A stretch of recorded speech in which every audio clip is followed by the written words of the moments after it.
Kau juga mencari kematian. Dark Thunder Demon melambaikan tangannya, dan Thunder Cell segera berbalik, mengeluarkan guntur yang dahsyat dan menyerang ke arah Ye Xuan. Ye Xuan melangkah di kehampaan dan menghindar ke samping. Petir itu melewati sisi kiri tubuhnya sejauh 1 kaki dan menghantam tanah, menciptakan lubang besar. Serangan itu gagal dan wajah Minglei Mozi menunjukkan kemarahan. Dia tampak baru berusia 10 tahun, tetapi ganas seperti anak serigala. Dia sekali lagi mengaktifkan segel petir untuk memadatkan petir dan bersiap untuk menyerang lagi. Ye Xuan menoleh ke arah Hang Zhan dan berkata dengan suara berat, "Kau bawa orang-orang itu pergi dulu. Aku sudah memberikan pil pemanjang hidup kepada kavaleri yang terluka oleh petir. Kirim mereka kembali ke kota Wang Bei dalam waktu 3 hari. Masih ada harapan bagi mereka untuk diselamatkan." Hang Zhan tahu bahwa ini bukan saatnya untuk berdebat tentang kesetiaan, jadi dia berkata dengan sungguh-sungguh, "Mayor Jenderal, berhati-hatilah. Hidupmu lebih penting daripada hidup kami. Jadikanlah menjaga dirimu sendiri sebagai prioritas utamamu." Setelah berkata demikian, ia memerintahkan timnya untuk meneruskan perjalanannya. "Sudah kubilang kalian semua harus mati, tapi kalian masih berani pergi." Dark Thunder Demon mendengus dingin dan mengaktifkan Thunder Cell untuk meledakkan ratusan guntur yang dahsyat, mencoba membasmi semua anggota batalion kavaleri pemberani dan 3.000 warga sipil yang hadir. Mata Ye Xuan terfokus, dia menghunus pedangnya dan menebas, pedang petir Zenyu. Energi pedang dipenuhi dengan niat pedang, menebas langit dan bumi, seketika menghentikan ratusan guntur yang dahsyat. Ledakan, titik. Guntur dahsyat meledak di udara, mengguncang langit dan bumi, dengan kekuatan yang mengerikan. Ibel petir kegelapan berbalik dan mendengus marah, "Beraninya kau, manusia fana berdarah daging, menghalangi gunturku." Ye Xuan memegang pedang dan berdiri di depan 1.000 penunggang kuda Long Yuan dan 3.000 warga sipil. Dia menatap Ibel surgawi berusia 10 tahun itu dengan ekspresi tegas. Dia tidak mengatakan apa-apa, dengan cahaya dingin di matanya. Ekspresi ganas di wajah Minglei Mozi menjadi semakin intens. Dia mengangkat tangannya dan mengumpulkan petir untuk mengalir menuju segel petir. Ledakan, guntur bergemuruh di angkasa ketika sambaran petir berkumpul dan mengalir ke dalam segel guntur, meletus dengan aura dahsyat yang membuat orang gemetar ketakutan. Ye Xuan merasakan kekuatan mengerikan yang terpancar dari segel langit guntur, dan tahu bahwa begitu pukulan ini dilancarkan, semua yang berada dalam radius 1.000 kaki akan hancur. Kekuatan yang begitu dahsyat akan menciptakan gelombang kejut yang akan membasmi semua orang yang belum berbudaya. Mata Ye Xuan jatuh, dan dia mengedarkan energi sejatinya, melepaskan kekuatan tempur tingkat ke-7. Roh bela diri naga Ibel seluruh dunia membuka matanya dari kekosongan di lautan Qi-nya, juga meledak dengan momentum yang agung dan kuat.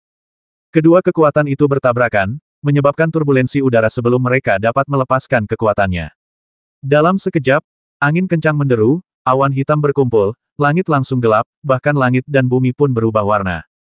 Tepat pada saat ini, seorang pelayan tua dengan penampilan kuyu muncul di samping Minglei Mozi, menunjuk ke arah Ye Xuan dan berteriak, "Siapa kamu? Beraninya kamu menentang Tuan Mozi dari Lei Motian? Apakah kamu ingin menderita di penjara guntur liar? Ada apa? Ibel Lei Motian ingin membasmi orang, jadi mereka yang akan dibasmi tidak bisa melawan, kan?" Ye Xuan mendengus dingin.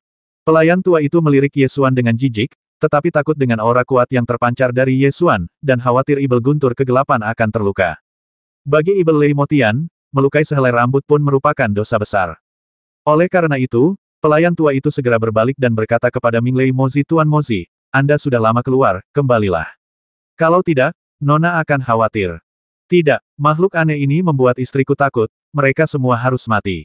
Minglei Mozi memasang ekspresi garang dan menolak membiarkan siapapun yang ada di sana pergi. Pelayan tua itu terus membujuknya dengan penuh hormat, "Tuan Mozi, gadis mana yang Anda sukai? Beritahu nyonya ketika Anda kembali ke Tanah Suci, dan dia tentu akan menikahinya kembali ke tebing Motian untuk bermain dengan Anda." "Baiklah kalau begitu." Minglei Mozi langsung setuju, sambil menunjuk ke 3.000 manusia yang berlarian dengan panik, "Aku akan segera kembali setelah membasmi semua reptil yang bergerak ini." Selagi Minglei Mozi berbicara, dia mengaktifkan segel petir, memadatkan petir yang menyilaukan, siap melancarkan serangan yang amat dahsyat. Mata Ye Xuan menjadi gelap. Dia perlahan mengangkat tangan kanannya, merentangkan kelima jarinya, mengarahkan telapak tangannya ke arah Dark Thunder Demon, dan mengaktifkan teknik pedang surgawi. Pedang kunpeng melayang di depan telapak tangan, dan energi kuat yang tak terhitung jumlahnya berkumpul dan mengalir ke pedang kunpeng. Ujung tajam pedang itu melebar, seakan-akan dapat membasmi jiwa. Pelayan tua Lei Motian, Tian Yao, merasakan niat pedang pamungkas pada pedang Ye Xuan dan tahu betapa mengerikan pedang ini. Menurutnya, dengan niat pedang yang begitu tajam, bahkan jika dia menggunakan guntur untuk membasmi manusia di depannya, setan guntur kegelapan mungkin akan terluka oleh niat pedang itu. Membasmi semut hina pun tak apa, tapi kalau membiarkan Dark Thunder Demon terluka, itu dosa besar. Dia segera memegang tangan Minglei Mozi dan berkata, Tuan Mozi, mengapa repot-repot marah dengan sekelompok makhluk rendahan? Cepat kembali bersamaku. Setelah berkata demikian, dia dan Dark Thunder Demon berubah menjadi seberkas petir dan menghilang. Melihat pihak lain telah pergi, Ye Xuan perlahan menarik kembali seni pedang surgawi, melihat Danau Longs untuk terakhir kalinya, berbalik dan terbang menuju Hang Zhan dan yang lainnya. Ketika Hang Zhan melihat Ye Xuan kembali, dia segera bertanya, apakah jenderal muda itu tidak terluka? Tidak, seorang pelayan Lei Motian keluar dan mengambil anak serigala dari klan Tianyao. Ye Xuan menjawab dengan santai. Baguslah kalau begitu. Lei Motian belum lahir selama ribuan tahun. Anak serigala itu adalah putra Ibel Lei Motian. Jika mereka benar-benar saling dendam, itu akan merepotkan. Setelah mendengar jawabannya, Hang Zhan merasa lega. Meninggalkan Danau Longs dan menuju utara, kita tidak jauh dari kota Wangbei. Setelah berjalan setengah hari, mereka melihat kavaleri Long Yuan datang untuk mendukung mereka. Ketika mereka melihat pasukan berkuda Long Yuan datang untuk mendukung mereka mengira bahwa 3.000 orang yang terjebak akhirnya selamat. Banyak dari mereka yang menenangkan pikiran mereka yang tegang setelah mendengar berita itu, dan langsung terlentang, terlalu lelah untuk bergerak maju. Sekarang kita telah kembali ke wilayah pengaruh kota Wangbei, tidak perlu terburu-buru. Hang Zhan meminta tim untuk berhenti dan beristirahat selama setengah hari sebelum berangkat kembali ke kota Wangbei. Perjalanan ke Feixue Ridge ini cukup berbahaya. Pertama, mereka bertemu dengan Ghostbone Beast Riders, lalu mereka bertemu dengan monster raksasa di danau, dan juga mereka bertemu dengan Ibel dari Tanah Suci. 1000 prajurit kavaleri membicarakan kejadian ini tanpa henti, menggunakan misi ini sebagai topik pembicaraan. Selama setengah bulan berikutnya, Raja Ibel Fatian akan mengirim Jenderal Serigala Ibelnya ke pinggiran kota Wangbei untuk mengutuk mereka sesekali. Sebagian besar waktu, pasukan Long Yuan mengirimkan jenderal mereka untuk melawan Jenderal Serigala Ibel Surgawi. Mowu bertempur dalam lebih dari selusin pertempuran, beberapa di antaranya berakhir seri, tetapi ia memenangkan sisanya, yang membuat moral pasukan Ibel Surgawi rendah. Ada orang lain yang sedang dalam suasana hati yang tertekan. Sejak dia dipermalukan sekali, Wen Renche akan menundukkan kepalanya ketika dia melihat jenderal militer. Dia bertahan di kota Wangbei selama sebulan, namun akhirnya tidak tahan lagi, jadi dia menyerahkan surat pengunduran diri dan meninggalkan kota Wangbei. Melihat dia telah lama bertugas di ketentaraan, Qin Taya menulis surat dan memintanya pergi ke kota Tufang untuk bergabung dengan Fang Xiongwu. Wen Renche awalnya ingin pergi ke kota Baxia, kota besar lain yang dijaga oleh tentara Long Yuan. Namun, ketika dia mendengar Qin Taya memintanya untuk pergi ke kota kecil terpencil seperti kota Tufang, dia merasa kesal.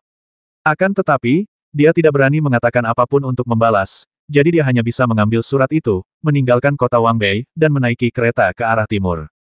Saat melewati Dragon Bone Wastelen, mereka bertemu dengan kavaleri setan langit yang sedang menyerbu hutan belantara dan tertangkap basah. Kota Siling. Ini adalah kota perang yang dibangun oleh negara kuno Tianyao di tanah terlantar tulang naga, dan ditempatkan oleh Raja Ibel Fatian. Arsitektur kota Siling bergaya khas Ibel Surgawi kuno. Menara-menara setinggi ratusan meter berdiri di kota itu, melambangkan pemujaan totem klan Ibel Surgawi. Ketika Wen Renche ditangkap dan dibawa ke kamp militer di kota Siling, seorang jenderal serigala Ibel Langit menatapnya sekilas dan memerintahkan, bahwa dia keluar, potong-potong dia dan berikan dia pada binatang perang. Wen Renche langsung berteriak setelah mendengar ini, kamu tidak bisa membasmiku. Tanpa menatapnya lagi, Jenderal Serigala Setan Langit melambaikan tangannya dan memerintahkan anak buahnya untuk menyeretnya pergi. Wen Renche diseret oleh dua setan langit, menendang-nendang kakinya dengan liar, dan berteriak, aku ingin bertemu Raja Ibel Fatian, kau tidak bisa membasmiku, aku ingin bertemu Raja Ibel Fatian, aku punya sesuatu yang penting untuk dilaporkan.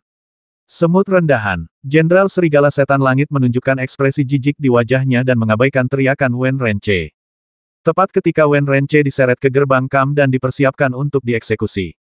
Seorang pria mendengar jeritan Wen Renche dan menghentikan eksekusi, dan meminta pengawal Ibel Surgawi untuk membawa Wen Renche ke aula Raja Ibel di kota Siling.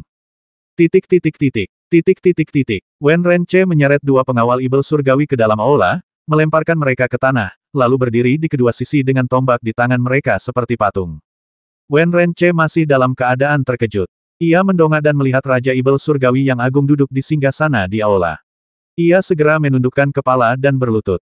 Raja Ibel Fatian bersandar di singgasana, menatap Wen Renche dengan tatapan yang memandang dunia. Aura kuatnya menyebar, membuatnya sulit bernapas. Wen Renche tahu bahwa ini adalah satu-satunya kesempatannya untuk bertahan hidup, jadi dia segera berkata, saya punya sesuatu yang penting untuk dilaporkan. Bicaralah sekarang. Jika kau tidak berbicara dengan baik, kau tahu akibatnya. Suara Raja Ibel Fatian terdengar dalam dan dingin. Aku dapat membantu pasukan Tianyao menghancurkan kota Wangbei. Wen Renche memikirkan penghinaan yang dideritanya di kota Wangbei, menggertakkan giginya dan membuat keputusan. Oh, kalau begitu, beritahu aku cara menyelesaikannya. Raja Ibel Fatian langsung tertarik. Wang Beicheng seperti tulang keras yang tersangkut di tenggorokannya, yang tidak dapat ditelannya sekeras apapun ia berusaha. Mata Wen Renche berputar-putar saat dia berpikir cepat. Cahaya licik melintas di matanya, dan dia segera menjawab, gunakan kekuatan tanah suci untuk menerobos kota Wangbei. Seolah-olah dia tidak mengatakan apa-apa. Raja Ibel Fatian jelas tidak puas. Kukunya yang tajam mengetuk sandaran tangan singgasana, membuat suara berirama. Keringat membasahi dahi Wen Renche dan dia berpikir Qintaya, karena kamu ingin melemparkanku ke kota Tufang yang sunyi dan dingin, kamu tidak bisa menyalahkanku. Wajahnya menunjukkan kekejaman, dan dia berkata, ketika saya berada di kota Wangbei, saya mendengar bahwa cucu generasi keempat Qintaya, Ye Xuan, telah menyinggung putra Ibel Lei Motian, salah satu dari 10 tempat suci. Kita hanya perlu mengirim seseorang ke tempat suci untuk melobi, dan Lei Motian pasti akan membantu menghancurkan kota Wangbei. Ketika Raja Ibel Fatian mendengar ini, secercah cahaya melintas di matanya. Lei Motian memang merupakan salah satu dari 10 tempat suci, dan pernah terlibat dalam perang kuno di zaman dahulu. Akan tetapi, Lei Motian selalu menganggap dirinya sebagai yang terbaik di antara semua negara kuat di dunia. Ia begitu mulia sehingga ia bahkan tidak menganggap serius kerajaan kuno Tianyao. Sangat sulit untuk mengundangnya berkuasa, dan ia bahkan telah mengasingkan diri dalam beberapa ribu tahun terakhir. Raja Ibel Penghancur Langit bercanda, 3 bulan lalu, pendeta kepala suku Muhou pergi ke Tanah Suci Ibel Petir untuk meminta Raja Ibel keluar, tetapi dia bahkan tidak bisa melangkah ke tebing Ibel. Apakah kamu memiliki kemampuan untuk membujuknya agar berhasil? Ini, Wen Renche terdiam sesaat. Raja Ibel Fatian mencibir dengan nada menghina, lalu mendengus dingin karena kamu pikir kamu punya kemampuan untuk membujuk Lei Motian agar membantu Raja Ibel ini, maka pergilah ke tebing Motian untuk melobi. Jika kamu berhasil, kamu bisa mendapatkan apapun yang kamu inginkan. Jika kamu gagal, Raja Ibel Fatian menunjukkan senyum muram di wajahnya dan memerintahkan para pengawal pribadi Raja Ibel, bawa semut hina ini ke tebing langit Ibel. Jika dia tidak bisa meminta bantuan tanah suci, lempar dia dari tebing langit Ibel. Ya, 2 pengawal pribadi Raja Ibel segera menyeret Wen Renche pergi. Wen Renche tampak linglung. Dia tidak menyangka bahwa lubang yang digalinya akan menjebak dirinya sendiri. Pegunungan Suci sebelah barat. Ini adalah sekelompok gunung yang diselimuti awan dan kabut, membentang ribuan mil dengan medan yang aneh. Di sebelah utara Pegunungan Suci Barat, ada tebing yang bahkan burung pun tidak dapat mendekatinya. Itulah tebing langit Ibel. Melihat melalui awan dan kabut, tebing Motian tampak seperti tebing yang berdiri di atas awan, sangat tinggi dan jauh. Pengawal pribadi Raja Ibel membawa Wen Renche ke kaki tebing langit Ibel dan mengawasinya saat ia naik ke tebing untuk melobi. Wen Renche tidak dapat lolos dari kendali pengawal pribadi Raja Ibel dan hanya bisa pergi sampai ke puncak tebing langit Ibel. Tidak ada murid dari tanah suci manapun di tebing langit Ibel. Karena tebing Motian bukanlah tempat suci, melainkan Lei Motian. Lei Motian mengklaim sebagai surga di balik surga, dan hanya dapat dicapai melalui gerbang suci di puncak tebing Motian. Akan tetapi, selama gerbang suci belum dibuka, tidak ada makhluk hidup yang dapat mencapai tanah suci setan guntur di sisi lain. 3 bulan yang lalu, Kepala pendeta suku Muhou datang ke sini dan ingin membujuk Lei Motian untuk membantu pertempuran, tetapi dia bahkan tidak bisa melewati gerbang suci. Jika bahkan pendeta tinggi suku Muhou pun tidak mampu melakukannya, apa yang dapat dilakukan Wen Renche? Namun, pedang panjang pengawal pribadi Raja Ibel berada di lehernya. Jika dia tidak dapat membujuk tanah suci Ibel Petir untuk membantu dalam pertempuran, dia akan dilempar dari tebing langit Ibel oleh pengawal pribadi Raja Ibel. Wen Renche menggertakkan giginya, berlutut dan bersujud di depan Sengmen. Setelah berlutut selama 3 hari 3 malam, tidak ada perubahan pada situasi.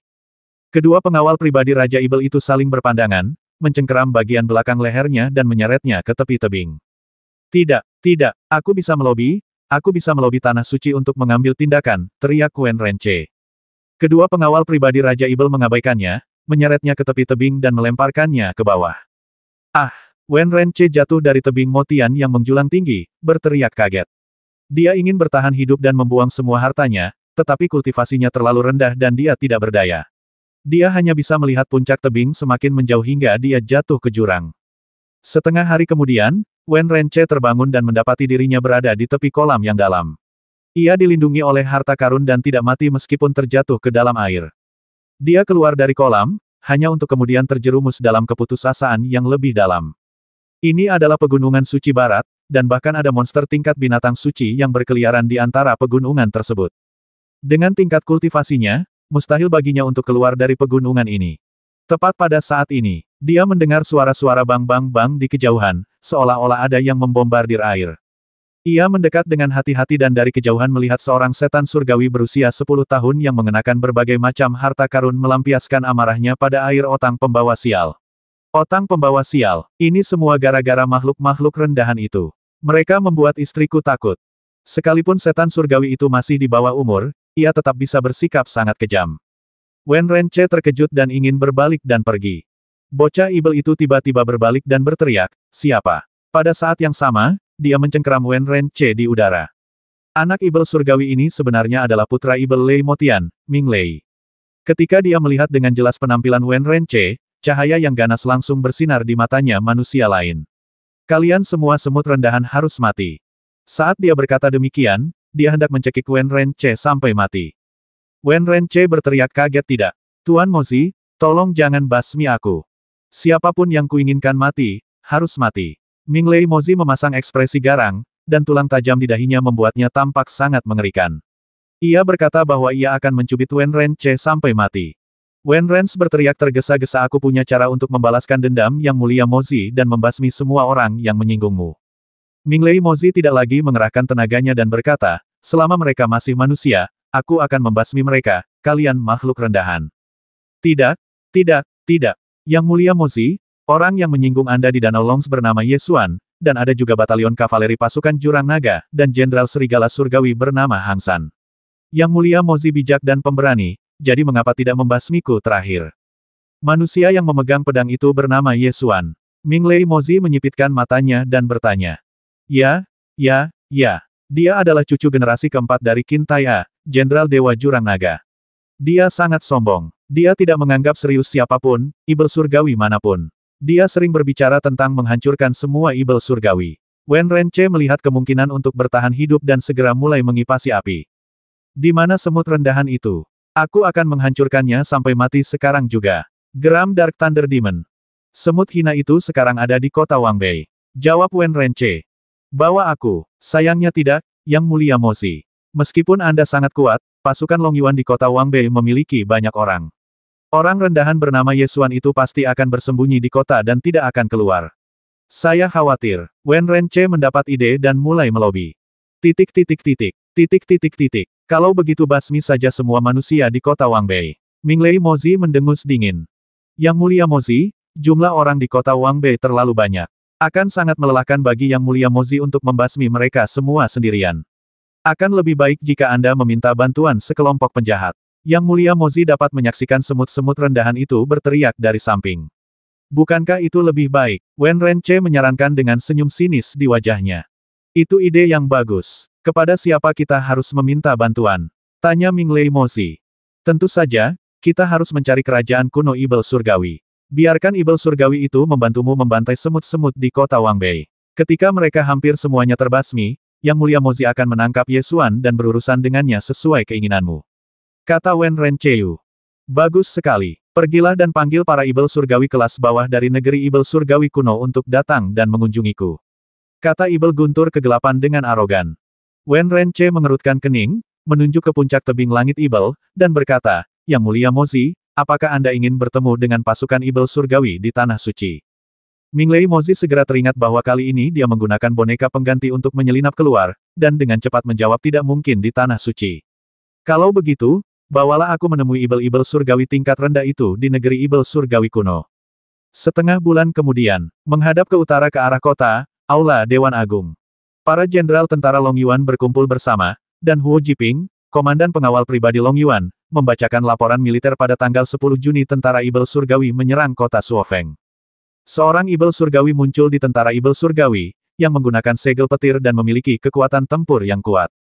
Kota Suofeng bertempur dalam 3 pertempuran dan kalah dalam semuanya. Pada tanggal 12 Juni Ibel Surgawi mengutuk kota tersebut, dan para jenderal bertempur dalam 5 pertempuran dan kalah dalam semuanya. Pada tanggal 13 Juni mereka bertempur dalam 10 pertempuran dan dikalahkan oleh Ibel Surgawi. Setelah itu, kota Suofeng menghindari pertempuran dan mempertahankan kota tersebut. Ibel Surgawi mengancam akan datang dan menyerang kota Wangbei. Kota Suofeng adalah kota terbesar kedua yang dijaga oleh tentara Long Yuan, kedua setelah kota Wangbei dalam hal ukuran, dan dijaga oleh Jenderal Fei Long dari tentara Long Yuan sebagai jenderal utamanya. Wajah Qin Tai'a tenang, dan dia tidak tahu apakah dia senang atau marah. Dia bertanya, apa kabar para penjaga rahasia? Pemimpin pengawal kegelapan burung hantu malam melaporkan pengawal kegelapan burung hantu malam menemukan bahwa anak Ibel Surgawi ini berasal dari 10 tanah suci agung, surga Ibel Guntur. Hang Zhan mengangkat alisnya dan bertanya, apakah itu yang saya dan Mayor Jenderal temui di Danau Longs? Ya, anak Ibel Langit ini telah memasuki pasukan Ibel Langit. Raja Ibel Fatian sangat gembira dan siap menyerang kota Wangbei dengan kekuatan anak Ibel ini. Setelah pemimpin Night Owl Dark Guard menjawab, dia mundur ke dalam kegelapan. Mendengar informasi tentang tanah suci setan guntur, mata Qin Tai'a menunjukkan sedikit kesungguhan. Qin Tai'a telah menjaga kota Wangbei selama hampir 300 tahun dan berperang melawan kerajaan Tianyao kuno berkali-kali, tetapi tidak pernah berperang melawan Lei Motian. Lei Motian tidak muncul di dunia selama ribuan tahun. Kali ini, kemunculan Ming Lei Mozi di pasukan Ibel Surgawi membuat situasinya sedikit rumit. Pertama ada kuil Dewa Binatang, dan sekarang ada kuil Setan Guntur. Dua tempat suci besar membantu pasukan Ibel Surgawi. Jika ini terus berlanjut, 10 tempat suci besar akan tertarik untuk bergabung dalam pertempuran, dan perang ini kemungkinan akan menjadi perang yang belum pernah terjadi sebelumnya. Xuan Er, kau telah bertemu dengan Dark Thunder Demon, apa pendapatmu tentang dia? Qin Tai'a tiba-tiba bertanya. Ye Xuan telah memikirkan pertanyaan ini, dan menjawab dengan serius agak aneh. Ketika kami berada di Danau Longs, para pelayan Lei Motian takut anak serigala itu akan terluka, jadi mereka membawanya pergi dengan paksa. Secara logika, Lei Motian tidak akan mengirim anak serigala itu untuk bertarung. Ketika Hang Zhan mendengar ini, dia langsung teringat ya. Dilihat dari sikap para pelayan Lei Motian, anak serigala itu seharusnya adalah harta karun tanah suci Lei Motian. Dan tidak mungkin dia dikirim untuk bertarung. Pasti ada sesuatu yang tidak kita ketahui tentang ini. Penjaga rahasia Night Owl, selidiki lagi. Qin Tai'a berkata dengan suara yang dalam. Suara pemimpin pengawal kegelapan Night Owl datang dari kegelapan ya. Hari kedua, pasukan Ibel Surgawi sedang mendekati kota Wangbei. Seluruh 100.000 pasukan Ibel Surgawi dari suku Fatian telah diberangkatkan. Para Ibel Surgawi itu bagaikan lautan, dengan kepala-kepala berkerumun di sekitarnya dan tombak-tombak bagaikan hutan. Di tengah-tengah pasukan Ibel Surgawi, ada platform Raja Ibel yang melayang di udara. Panggung Raja Ibel ini sangat megah, dengan panjang dan lebar lebih dari 100 kaki. Seluruhnya dilapisi dengan batu bata emas dan sangat indah. Tidak seorang pun tahu jenis bahan langka dan berharga apa yang digunakan untuk membuatnya, tetapi sebenarnya ia dapat melayang di udara. Ada 1000 setan surgawi yang memegang tombak menjaga panggung Raja Ibel, dengan 100 binatang perang menarik di depan, dan penunggang binatang tulang hantu menjaga di kedua sisi. Platform Raja Ibel adalah suatu pasukan. Di tengah-tengah panggung Raja Ibel terdapat sebuah panggung tinggi yang di atasnya berdiri singgasana Raja Ibel. Pada saat ini, Raja Ibel Fatian sedang duduk di singgasana, memandang sekelilingnya dengan jijik. Dengan pemandangan seperti itu, kota Wangbei memasuki tahap persiapan tertinggi. Qin Tai'a berdiri di atas tembok kota, ekspresi serius yang langka tampak di wajahnya. Jika Raja Ibel Fatian benar-benar ingin menggunakan 100.000 prajurit Ibel ini untuk menyerang kota, itu pasti akan menjadi pertempuran berdarah dengan hasil yang tidak dapat diprediksi. Bahkan jika kota Wangbei dapat dipertahankan, akan ada kerugian besar. Ye Xuan berdiri di samping, menatap pasukan Ibel Surgawi yang padat di kejauhan, dan juga merasakan suasana hikmat. Tiba-tiba barisan depan tentara Tianyao bergerak dan datang ke kaki kota Wangbei untuk menantang. Di depan pasukan Ibel Surgawi yang menantang ini, ada seorang bocah Ibel Surgawi yang terbang di udara dengan tangan terlipat. Dia mengenakan berbagai macam harta karun di tangan, kaki, dan lehernya. Di atas kepalanya juga melayang sebuah segel harta karun yang bersinar dengan kilat. Itu tidak lain adalah Ming Lei, putra Ibel dari tanah suci Ibel Petir.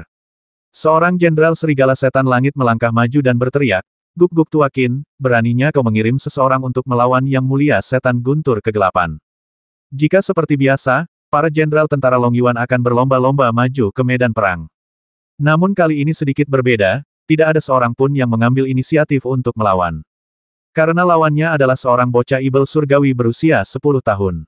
Secara logika, Usia tidak boleh menjadi pertimbangan di medan perang, dan siapapun yang berani memegang pisau adalah musuh. Akan tetapi, para pendekar masih memiliki kebanggaan akan seni bela diri dan secara naluriah tidak akan berani menyerang anak kecil, sekalipun anak itu adalah anak dari ras asing. Lagi pula, bertarung dengan anak ibel surgawi akan menjadi hal yang tidak terhormat jika menang, dan memalukan jika kalah. Akibatnya, kali ini tidak ada seorang pun yang bersedia mengambil inisiatif untuk melawan. Setan guntur kegelapan berteriak keras di luar kota, kesombongannya seolah-olah dewa sendiri telah datang, dan dia tidak menganggap serius siapapun. Namun, tidak ada satupun jenderal di pasukan Long Yuan yang bersedia mengambil inisiatif untuk berperang. Ye Xuan bertanya, bagaimana kalau membiarkanku pergi? Qin Tai'a memiliki banyak hal untuk dipertimbangkan dan tidak setuju tidak pantas, biarkan orang lain yang memimpin. Tidak ada seorang pun yang bersedia berperang, jadi Qin Tai'a hanya bisa menunjuk jenderal. Begitu perintah militer dikeluarkan, Anda harus bertarung tidak peduli betapa tidak relanya Anda. Orang pertama yang maju berperang adalah Wei Sidu, seorang jenderal Tianlang dari tentara Long Yuan. Wei Sidu memegang parang besar dengan punggung emas dan seekor naga melingkar. Dia melompat keluar dari atas tembok kota dan berteriak, "Aku di sini untuk melawanmu." Setelah itu, dia menebas dengan parangnya, dan energi pedang menyebar sejauh 100 kaki, dengan kekuatan yang mengagumkan. Wajah Minglei Mozi penuh dengan penghinaan. Dia mengangkat tangannya dan menunjuk, dan sambaran petir melesat keluar dari segel petir. Ledakan, guntur yang dahsyat mematahkan energi pedang dan menghantam Wei Sidu. Titik. Ah! Wei Sidu menjerit dan jatuh dari udara, seluruh tubuhnya hangus saat mendarat. Kavaleri besi segera bergegas keluar kota dan menyelamatkan Wei Sidu, tetapi dia sudah sekarat saat diselamatkan. Melihat betapa kuatnya Nether Thunder Demon, semua jenderal Long Yuan merasa ngeri. Jika mereka dikalahkan oleh seorang anak berusia 10 tahun, bagaimana mereka akan menghadapi orang-orang di masa depan? Segel petir itu, mungkinkah itu senjata suci? Kekuatannya, terlalu mengerikan. Seseorang berseru kaget. Salah satu ahli strategi itu mengetahui semua harta karun di dunia dan berkata dengan suara yang dalam segel petir adalah harta karun suci dari surga setan petir. Jenderal, bocah ibel ini akan sangat sulit dihadapi. Wajah Qin Tai'a juga menunjukkan kesungguhan yang langka. Ibel guntur kegelapan ini sudah sulit dihadapi, tetapi yang lebih menakutkan adalah ibel guntur tanah suci Tian di belakangnya. Jika 10 tempat suci itu benar-benar muncul, situasi di Kyushu pasti akan berubah drastis. Minglei Mozi mengalahkan Wei Sidu dalam satu pukulan, dan segera menunjuk ke atas tembok kota, berteriak dengan suaranya yang tidak berubah siapa lagi. Menatap ke arah utara kota, tak seorang pun menjawab. Qin Tai'a berpikir sejenak dan berkata, Lin Chengwu, gunakan harta karun atribut kayumu untuk menguji anak ini. Mukelei, sang jenderal masih punya cara. Para jenderal langsung memikirkan hal ini. Lin Chengwu membungkuk dan menerima perintah itu, lalu turun untuk bertarung melawan ibel guntur kegelapan. Saat kedua kubu mulai bertarung, Lin Chengwu segera melepaskan perisai tingkat suci dengan atribut kayu, berniat untuk bertahan terlebih dahulu dan kemudian menunggu pengemudi melakukan serangan balik. Dark Thunder Demon sama sekali tidak mempedulikan pengekangan atribut dan langsung mengaktifkan Thunder Shell untuk menyerang dengan guntur liar. Ledakan. Pada pukulan pertama, perisai spiritual berbahan kayu bergetar sedikit. Ledakan. Kali kedua, retakan muncul pada perisai spiritual berbahan kayu. Ledakan. Ketiga kalinya, perisai spiritual yang dikaitkan dengan kayu hancur. Kekuatan guntur yang tersisa menyambar Lin Chengwu dan menjatuhkannya ke tanah. Ah!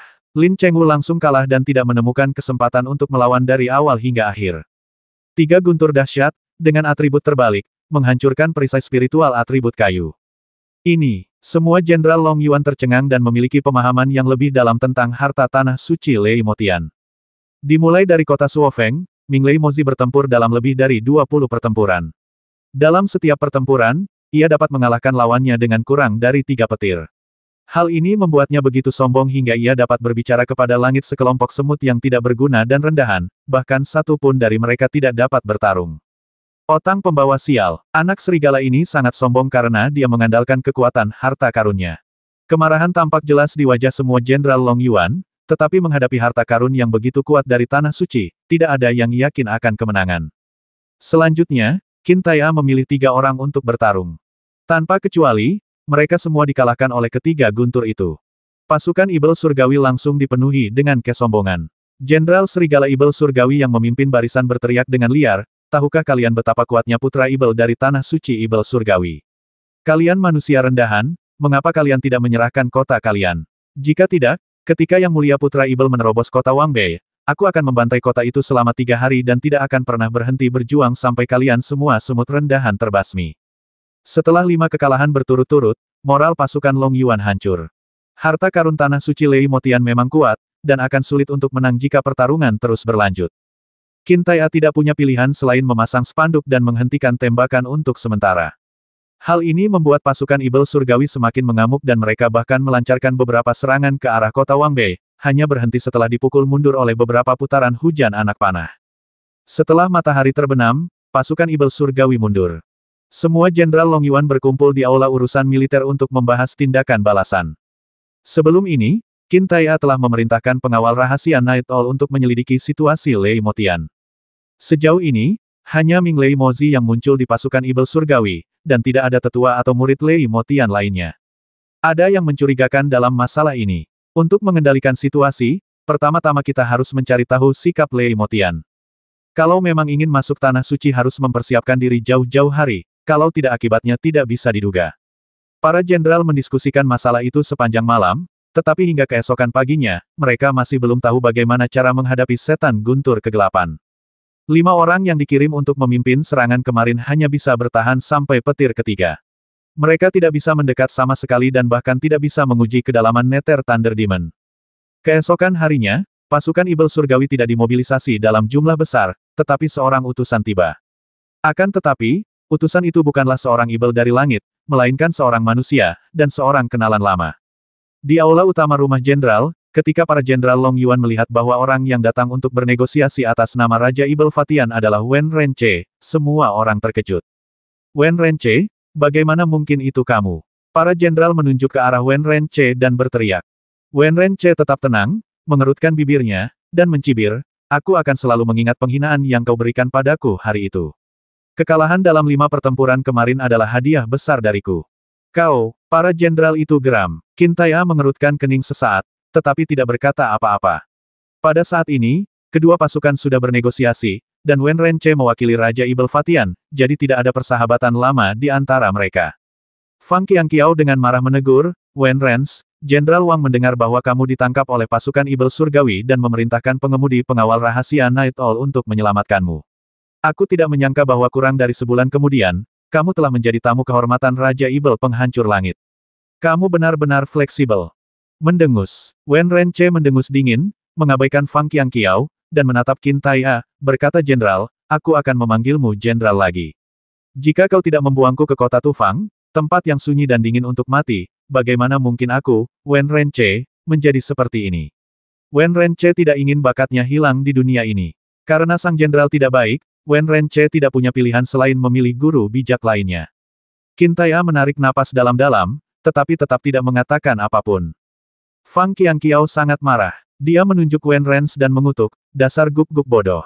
Kalau suatu saat nanti kamu punya kesempatan untuk melihat kota Tufang lagi seumur hidupmu, aku benar-benar ingin melihat ekspresimu. Wen Renche sedikit bingung. Siapa di pasukan Long Yuan yang tidak tahu betapa sepinya kota Tufang? Fang Xiongwu, pembela kota Tufang, mengeluh pahit setiap kali dia pergi ke kota Wangbei untuk melaporkan pekerjaannya. Seorang ahli strategi yang dulunya adalah sahabat karib Wen Renche menghela napas dan berkata, Saudara Wen Ren, saya baru saja kembali dari kota Tufang. Dapat dikatakan bahwa kota Tufang adalah kota Liu Yun kedua. Dalam waktu kurang dari 10 tahun, kota Tufang akan lebih makmur daripada kota Wangbei. Jenderal mengirimmu ke kota Tufang untuk membantumu mewujudkan bakatmu, tetapi kamu, Wen Renche terkejut, tetapi dia tidak ingin mempercayainya. Dia membalas dengan wajah jelek, tidak peduli seberapa banyak kamu menyanjungku. Kamu tidak dapat menghapus penghinaan yang aku berikan kepadamu hari itu. Aku, Wen Renche, pasti akan menghancurkan kota Wangbei dan membuatmu melihat dengan jelas bahwa bakatku ternoda karena kamu, Jenderal Long Yuan. Emosi Pei Sanyu sama ganasnya dengan tubuhnya yang kekar, dan dia langsung marah. Wen Rens, kamu pengkhianat. Apa kamu tidak takut aku akan membasmimu? Wen Renche sama sekali tidak panik. Dia melirik Yesuan dan berkata sambil tersenyum, aku pernah mendengar tentang seorang tuan muda dari rumah Jenderal Dewa yang ahli dalam membasmi utusan. Tetapi jika kamu ingin membasmiku, kamu harus bersedia melakukannya. Dia menyerahkan sebuah daftar dan berkata, itu hanya hadiah kecil, bukan tanda penghormatan. Hang Zhan mengambil daftar itu, melihatnya, dan mendapati bahwa nama-namanya terdengar agak sederhana, seperti nama-nama orang pegunungan. Apa ini? Wen Renche tidak menjawab, dan melanjutkan saya datang ke sini untuk berunding hari ini, dan saya harus kembali sebelum senja. Jika saya tidak bisa kembali, saya akan kembali nanti. 1 hari lagi, akan ada 1 orang yang berkurang dalam daftar, sampai semuanya mati. Silakan basmi saya, dan 100 orang akan dikubur bersama saya, itu sudah cukup. Qin Tai'e melihat bahwa tidak ada gunanya terus berdebat, jadi dia berkata, tidak perlu bicara lagi, mari kita langsung ke pokok permasalahan.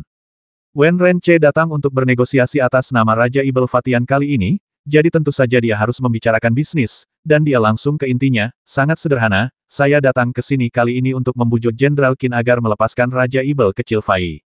Perang ini disebabkan oleh Istana Jenderal yang menahan Raja Ibel kecil Fai. Qin Tai'e, bukankah kamu mengaku peduli dengan kehidupan rakyat? Sekarang lepaskan Raja Ibel kecil Fai, dan perang ini secara alami akan berakhir. Wen Renche, apa kau pikir kita ini anak-anak berusia 3 tahun? Orang macam apa klan Ibel Surgawi itu? Bagaimana mungkin aku tidak tahu? Pasukan Ibel Surgawi tidak berani bertarung karena mereka tidak bisa mengalahkan mereka. Jika pasukan Ibel Surgawi cukup kuat, apakah kita perlu alasan untuk memulai perang? Kata Hang Zhan dengan marah. Para jenderal di tentara Long Yuan telah berperang melawan tentara Tianyao sepanjang hidup mereka, dan mereka mengetahui betul sifat brutal klan Tianyao.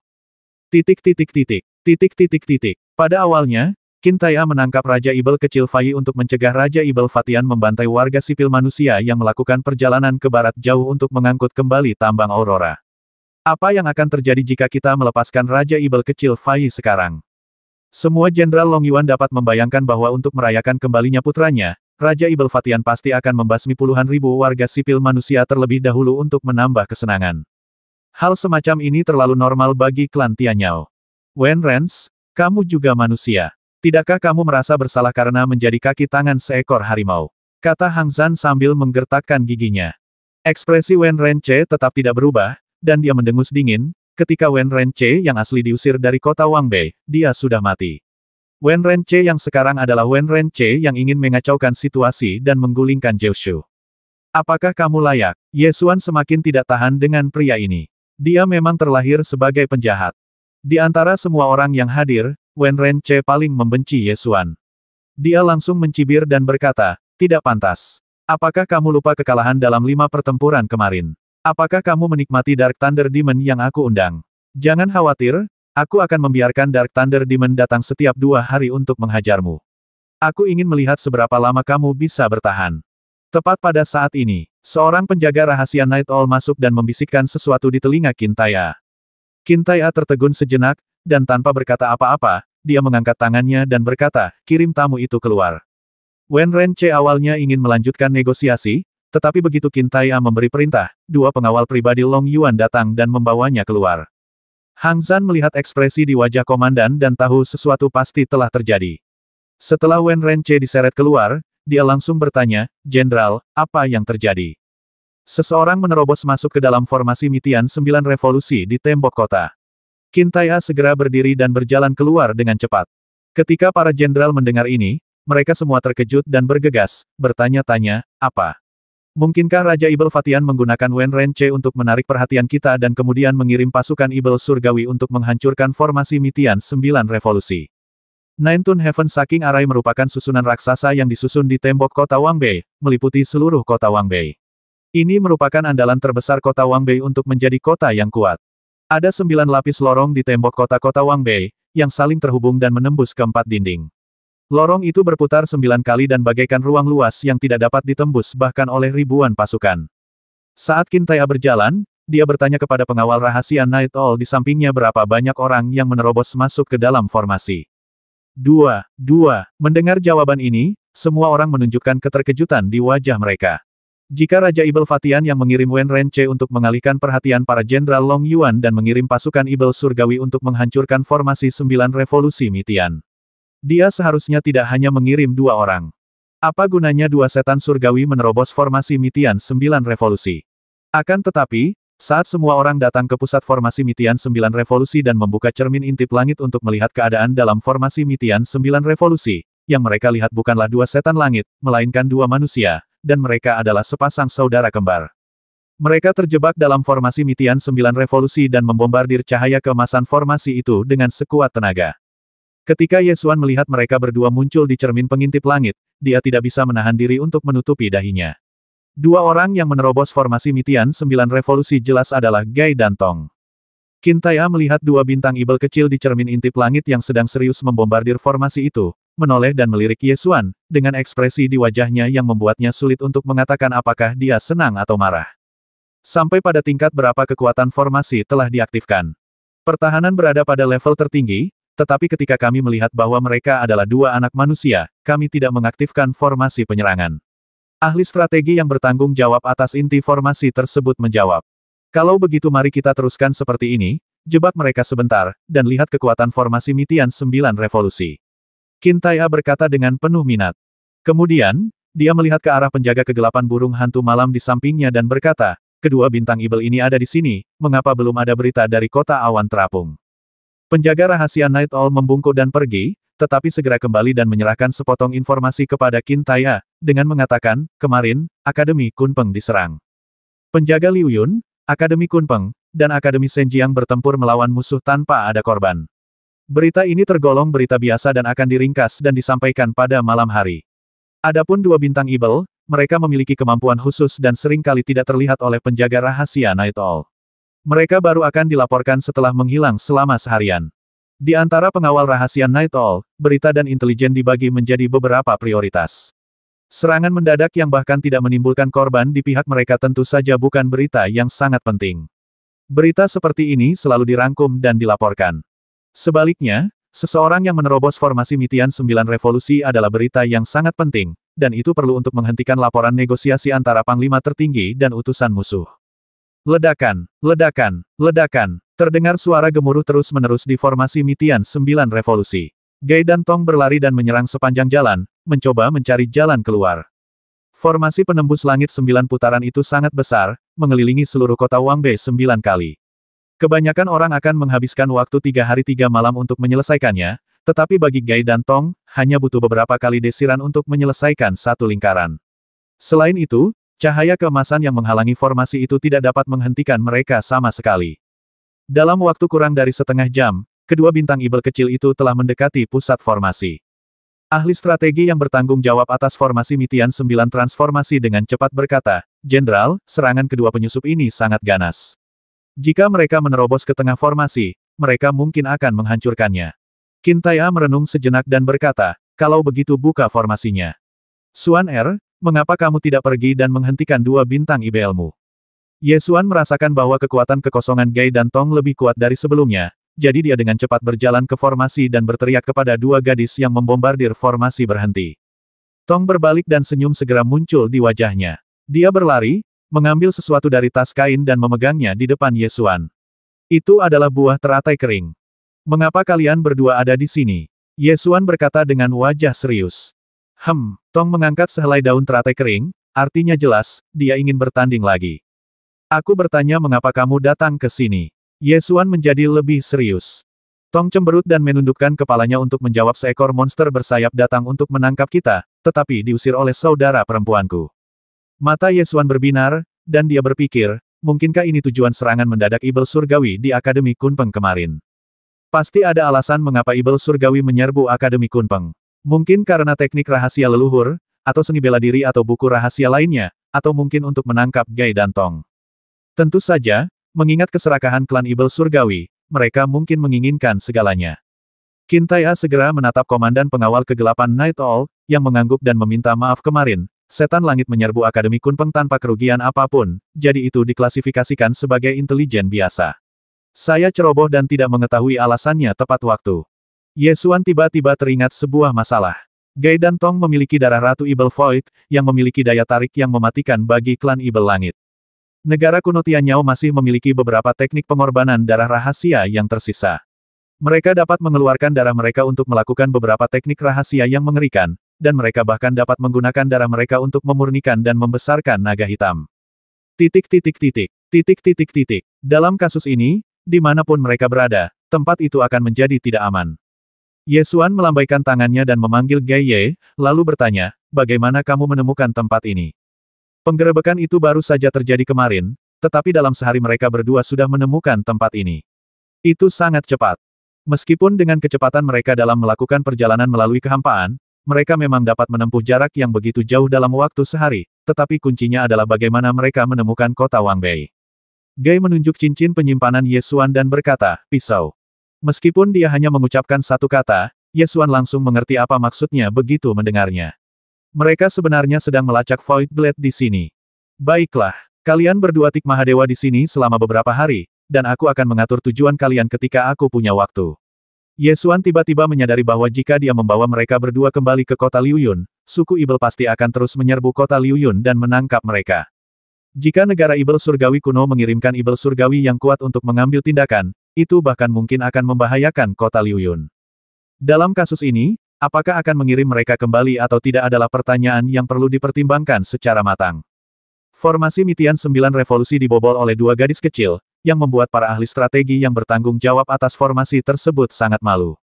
Qin Tai'e memerintahkan mereka untuk berdiskusi bersama, mencari tahu kelemahan formasi 9 Revolusi Mitian dan memperbaikinya. Kemarin, Akademi Kunpeng mengalami serangan mendadak. Gai dan Tong bertarung sengit dengan Ibel Surgawi yang menangkap mereka. Setelah pertarungan, mereka langsung menuju prefektur Longyuan, tertutup debu, seperti dua kucing kecil. Ye Xuan membawa mereka kembali untuk mandi terlebih dahulu. Sambil mandi, Tong bersandar di tepi bak kayu besar, tersenyum manis, dan tampak sangat bahagia.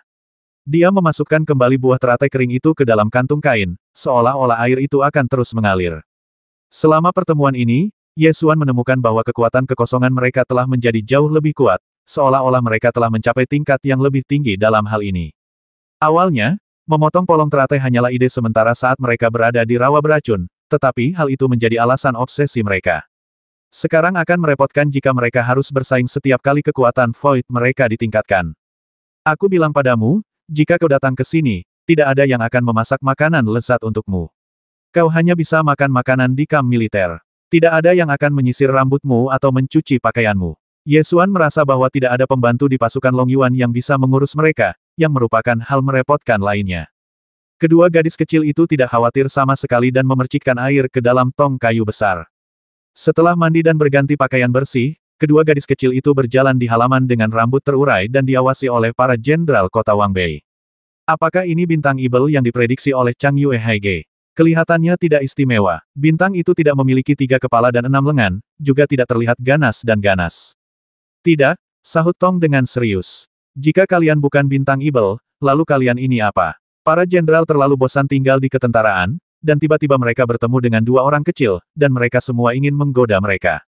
Kami ini manusia, sama seperti saudara kami. Tong sangat serius menanggapi isu ini dan selalu membantahnya setiap kali mendengarnya. Ye Xuan keluar dari rumah dan mengusir mereka dengan wajah tegas pergi. Sekelompok pria kasar menggoda dua gadis kecil, apakah kamu tidak malu? Para jenderal itu lalu pergi sambil tertawa kecil. Sejak setahun yang lalu, berita tentang ramalan bintang Ibel Chang Yue Haige telah menyebar ke seluruh Kyushu. Tentu saja, tentara Longyuan juga telah mendengarnya. Terutama setelah mereka mendengar bahwa Istana Jenderal Dewa telah menerima 2 bintang Ibel, para prajurit tentara Longyuan lebih memperhatikan masalah ini, dan dari waktu ke waktu mereka akan menarik para pedagang dan pelancong dari ibu kota kekaisaran untuk menanyakannya. Awalnya, dalam benak para jenderal tentara Longyuan ini, bintang Ibel seharusnya adalah monster yang ganas, jahat, berkepala 3, berlengan 6, mengerikan dan menyeramkan. Namun, ketika mereka melihat bahwa bintang-bintang Ibel yang diisukan itu hanyalah 2 gadis kecil, mereka sama sekali tidak tampak ganas, dan malah tampak imut dan menggemaskan. Mereka sama sekali berbeda dari bintang-bintang Ibel yang mereka bayangkan. Namun, para jenderal yang telah melihat Gai dan Tong menerobos formasi Mitian 9 Revolusi di cermin penglihatan langit tidak berpikir demikian. Terutama kelompok ahli strategi yang bertanggung jawab atas formasi Mitian 9 Revolusi, mereka sangat memahami kekuatan formasi Mitian 9 Revolusi. Alasan mengapa kota Wangbei disebut benteng kekaisaran sebagian karena formasi Mitian 9 Revolusi. Formasi ini telah bertahan selama ribuan tahun dan telah mengalami perbaikan yang tak terhitung jumlahnya. Kekuatan pertahanannya tak tertandingi di dunia. Namun, formasi sebesar itu ditembus oleh 2 gadis kecil. Komandan militer yang mengetahui kekuatan formasi 9 Revolusi Mitian dapat membayangkan betapa berbahayanya kedua bintang Ibel ini. Pasukan Ibel Surgawi berada di gerbang kota. Raja Ibel Fatian duduk di panggung Raja Ibel, dan suaranya seakan datang dari langit Qin Tai'e, sudah 300 tahun sejak pertempuran di Fengshengsu. Jenderal Longyuan, apakah kau masih punya keberanian untuk keluar dari kota untuk bertempur? Kota Wangbei, kau tidak bisa mempertahankannya. Fatih, kamu begitu percaya diri, mengapa kamu tidak mencoba menyerang kota dan melihat apakah kamu dapat menginjakkan kaki ke kota Wangbei? Qin Tai'e menjawab dengan suara yang dalam, suaranya seperti lonceng yang keras, mengguncang seluruh area. Kalian hanya sekelompok pecundang. Kalian bahkan tidak bisa mengalahkan seorang anak muda dari klan Setan Langitku. Beraninya kalian berbicara omong kosong di sini. Raja Setan Langit bersikap sombong dan sarkastik, dan memerintahkan para jenderal serigalanya untuk maju dan mengutuk. Dark Thunder Demon terbang di udara, menginjak Thunder Plate, dengan Chaos Heaven Seal di kepalanya dan lengannya terlipat. Meskipun dia hanyalah seorang ibel surgawi muda, dia telah mengalahkan lebih dari 30 jenderal manusia berturut-turut dan telah menjadi sombong. Siapa lagi yang berani melawanku? Dia menunjuk ke arah para prajurit manusia di atas tembok kota dan berteriak, kalian semua adalah orang-orang tidak berguna yang telah hidup selama ratusan tahun. Kalian bahkan tidak dapat menghentikan 3 gunturku. Untuk apa kalian hidup? Keluarlah dan mati. Dihina oleh anak ibel berusia 10 tahun, semua prajurit Long Yuan marah, tetapi mereka tidak sebanding dengan harta karun tanah suci. Bahkan jika mereka bergegas keluar, mereka tetap akan dikalahkan, dan dikalahkan oleh seorang anak bahkan lebih memalukan. Anak serigala ini terlalu sombong. Tetapi segel petirnya adalah harta suci surga setan petir, dan mustahil untuk menghadapinya. Sebenarnya, ada orang-orang di pasukan Long Yuan yang dapat mengalahkan Ming Lei Mozi. Belum lagi para jenderal dari kota-kota lain, Qin Tai'e secara alami dapat menangkapnya dengan mudah. Akan tetapi, akan sangat tidak menyenangkan untuk mengatakan bahwa Jenderal Long Yuan mengalahkan seorang ibel surgawi muda. Terlebih lagi, lawan Qin Tai'e yang sebenarnya adalah Raja Ibel Fatian, dan mustahil baginya untuk mengambil tindakan terhadap anak ibel muda. Hei, apakah ada di antara kalian makhluk rendahan yang berani keluar dan bertarung? Kalian semua telah hidup seperti guk-guk begitu lama, dan tidak ada satupun dari kalian yang bisa bertarung. Dark Thunder Demon terus berteriak. Apa yang harus kita lakukan? Kita telah kalah dalam 5 pertempuran berturut-turut 3 hari lalu. Jika kita kalah lagi, moral pasukan mungkin akan jatuh ke titik terendah. Pei Sanyu menggaruk kepalanya dengan cemas, tetapi dia tidak dapat memikirkan solusinya. Para jenderal seperti Hang San dan Fang Qiangqiao juga menunjukkan ekspresi khawatir di wajah mereka. Ye Xuan menatap ibel surgawi yang sombong di udara, dan tiba-tiba sebuah senyuman muncul di wajahnya. Dia berkata, aku punya solusi. Semua orang menoleh. Qin Tai'e mengingatkan Xuan Er, aku tahu kamu sangat kuat, tetapi kamu tidak cocok bertarung dengan anak ibel muda. Orang tua itu sudah menaruh harapan besar pada cicitnya. Saat ini, dia lebih suka menghindari pertempuran daripada membiarkan Ye Xuan bertarung dengan anak ibel surgawi muda. Aku tidak perlu melakukan tindakan apapun untuk menghadapi anak serigala seperti itu. Tunggu sebentar. Saat Ye Xuan berbicara, dia berjalan menuruni tembok kota dan memasuki halaman rumah Jenderal Guandao. Dari kejauhan, dia melihat Gai dan Tong berlarian di halaman. Melihat Ye Xuan muncul, Tong segera berbalik dan berlari, mendongak dan tersenyum, tanpa mengucapkan sepatah kata pun. Gao berjalan perlahan-lahan. Ye Xuan terbatuk dan berkata, aku akan membawamu ke kota untuk bermain, ayo pergi. Oke, Tong langsung mengangguk dan mengikuti di belakang dengan gembira. Ketika mereka sampai di puncak kota, kedua gadis itu melompat ke benteng pertahanan dan melihat monster langit yang padat di bawah, yang tampak seperti lautan luas. Mereka membuka mulut dan berkata, wow, ada begitu banyak monster bersayap. Apakah kamu takut? Tanya Ye Xuan. Aku tidak takut, tetapi akan butuh waktu lama untuk menyelesaikan pertarungan. Tong tidak menyukai begitu banyak ibel surgawi, karena dia harus membasmi mereka semua untuk mendapatkan pujian, dan jika terlalu banyak, akan butuh waktu lama untuk bertarung. Ming Lei Mozi masih mengumpat orang bernama Ye Xuan itu, keluarlah dan matilah. Kalian hanya segerombolan semut rendahan di kota ini, bahkan tidak ada satupun dari kalian yang bisa melawan. Ketika Tong mendengar ini, dia sangat marah dan menunjuk ke arah Ming Lei Mozi dan berkata, dia mengutuk.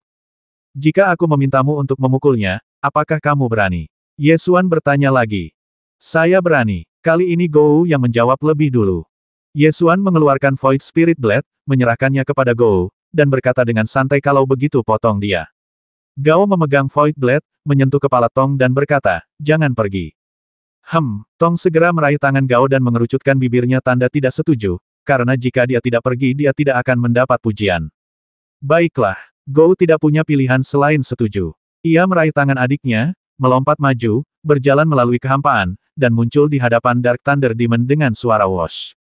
Ming Lei Mozi masih berteriak ketika dua gadis kecil manusia tiba-tiba muncul di depannya, yang membuatnya tertegun sejenak. Gou tidak banyak bicara. Dia mengayunkan pedang virtualnya dan menebasnya. Dentang, energi pedang di dalam kehampaan menebas ke bawah, membelah Dark Thunder Demon menjadi dua bagian, meledak menjadi kabut berdarah, dan teriakan itu berhenti tiba-tiba. Tidak terduga, itu terjadi begitu tiba-tiba. Tidak peduli apakah mereka manusia atau ibel surgawi, sebelum seorang pun bisa bereaksi, Gou sudah menebas mereka dengan pedangnya. Dark Thunder Demon yang awalnya sombong tiba-tiba meledak menjadi kabut berdarah tanpa ada yang bisa menahannya, membuat orang-orang tercengang di tempat. Suara mendesing. Setelah mengalahkan Dark Thunder Demon, Gou dan Tong kembali ke benteng dengan suara whoosh. Ekspresi Gou masih sama seperti sebelum serangan, seolah-olah dia telah melakukan segalanya. Tong menunggu pujian dengan penuh minat. Apa yang terjadi? Semua orang sangat terkejut, ibel guntur kegelapan, yang telah mengalahkan 5 Jenderal Long Yuan berturut-turut dengan harta tanah suci, segel guntur, tiba-tiba dipukuli hingga berkeping-keping. Pasukan ibel langit bahkan lebih terkejut. Jenderal Serigala Ibel Langit, yang masih berteriak dan mengumpat, tiba-tiba menemukan bahwa ibel guntur neter yang tak terkalahkan di langit tiba-tiba meledak dan berubah menjadi kabut berdarah bahkan tanpa mengeluarkan teriakan. Itu terlalu cepat dan terlalu tiba-tiba. Di pasukan ibel surgawi, mata Wen Renche membelalak. Awalnya dia mengandalkan kemampuan bertarung yang kuat dari Ming Lei Mozi dan berkata bahwa dia akan merebut kota Wangbei. Namun, kata-kata kasar yang baru saja dia katakan 2 hari lalu hancur hari ini. Raja Ibel Fatian juga sangat terkejut, dan menatap 2 bintang Ibel di atas kota dengan mata menyala-nyala. Sebagai Raja Ibel Langit, dia tahu garis keturunan macam apa yang dimiliki kedua bintang Ibel itu. Itu adalah garis keturunan Ratu Ibel Void, dewa kuno yang menciptakan klan Ibel Langit, dan eksistensi yang setingkat dengan Kaisar Ibel Abadi. 2 orang suci yang memiliki seperempat garis keturunan Ratu Ibel Void, jika digabungkan akan menjadi setengah garis keturunannya. Jika kita bisa mengekstrak kedua bagian garis keturunan ini. Raja Ibel Fatian menyipitkan matanya dan memikirkan banyak hal. Mengenai kematian Ming Lei Mozi, meskipun sedikit mengejutkan baginya, dia sama sekali tidak bersedih. Sebaliknya, dia terkejut. Karena, begitu Ming Lei Mozi meninggal, Lei Motian harus mengambil tindakan meskipun dia tidak mau.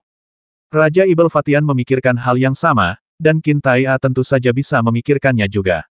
2 hari yang lalu, Qin Tai-a mengirim pengawal rahasia Night Owl untuk memeriksa sikap Lei Motian, hanya untuk mengetahui apakah Lei Motian ingin berpartisipasi dalam perang ini. Sekarang Ming Lei Mozi sudah mati, tidak perlu menyelidikinya lagi. Lei Motian pasti akan keluar untuk membalas dendam. Namun, Qin Tai-a tidak menganggap ada yang salah dengan membasmi ibel guntur kegelapan. Sebenarnya, jika dia ingin menghentikan Gai dan Tong membasmi Ming Lei Mozi, dengan kekuatannya sebagai jenderal besar, dia akan punya cukup waktu. Dalam formasi militer, tidak peduli apakah Anda seorang ibel atau orang suci, jika Anda berani berperang, Anda harus siap mati. Tepat ketika semua orang terkejut dengan tiba-tibanya pertempuran ini. Segel petir yang jatuh dari langit tiba-tiba mengeluarkan sambaran petir yang mengerikan. Ledakan. Siapa? Siapa yang berani menyakiti anakku? Suara perempuan terdengar dari segel petir, dan kilat yang menyambar dari segel itu mengembun menjadi bayangan perempuan. Dari penuturannya, tidak sulit untuk mengetahui bahwa wanita ini adalah ibu guntur Yin dari Lei Motian. Begitu bayangan Yin Lei Dianmu muncul, segel surga campuran guntur segera menyedot kabut darah yang meledak ke dalam segel. Siapa dia? Datanglah padaku. Yin Lei Dianmu meraung marah, menyebabkan guntur di langit, membuat langit dan bumi menjadi gelap dan terang pada saat yang sama, dengan kekuatan yang mengerikan. Itu Yin Lei Dianmu. Ini Yin Lei Dianmu. Seseorang di antara ahli strategi tentara Long Yuan berteriak kaget. Pasukan Ibel Langit sangat bersemangat. Munculnya bayangan jiwa Yin Lei Dianmu berarti pasukan Long Yuan dalam masalah. Ketika Wen Renche melihat Yin Lei Dianmu muncul, senyum muram muncul di wajahnya, dan dia berpikir dalam hati Yesuan, apakah kamu masih tidak akan mati kali ini? Kekuatan Lei Motian begitu besar, bahkan di antara pasukan Long Yuan, ada yang ketakutan kita telah memprovokasi ibu istana Yin Lei. Apa yang harus kita lakukan? Ledakan. Titik.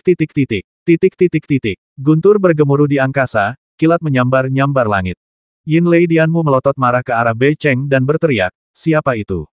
Gai dan Tong menoleh ke belakang dan melihat hantu muncul di segel petir. Tong cemberut dan berkata, ini belum berakhir. Tanpa berkata apa-apa, Gou menarik adiknya dan muncul di depan bayangan Yin Lei Dianmu, mengangkat bilah roh virtual, dan menebasnya lagi. Energi pedang kehampaan menebas ke bawah, langsung menghancurkan bayangan Yin Lei Dianmu. Suara teriakan itu juga berhenti tiba-tiba. Kekuatan energi pedang kehampaan tidak berkurang, dan menebas langsung ke segel surga kekacauan petir. Dengan suara dentang, celah terpotong di segel surga kekacauan petir. Teriakan memilukan terdengar dari Thunder Seal, yang berubah menjadi seberkas petir dan terbang ke arah barat. Gou memotong bayangan jiwa Yin Lei Dianmu, lalu menarik adiknya kembali ke atas tembok kota, menoleh ke belakang lagi, dan memastikan kalau pertarungan kali ini benar-benar sudah berakhir. Pasukan kedua belah pihak sekali lagi tercengang. Baru saja, mereka menebas Dark Thunder Demon dengan satu pisau, dan sekarang mereka menebas bayangan jiwa Yin Thunder Mother dengan pisau lainnya. Siapakah kedua gadis kecil ini? Hanya para pemimpin tinggi kedua negara yang mengetahui rahasia garis keturunan Gai dan Tong. Hanya sedikit jenderal di ketentaraan yang mengetahuinya, apalagi prajurit lainnya.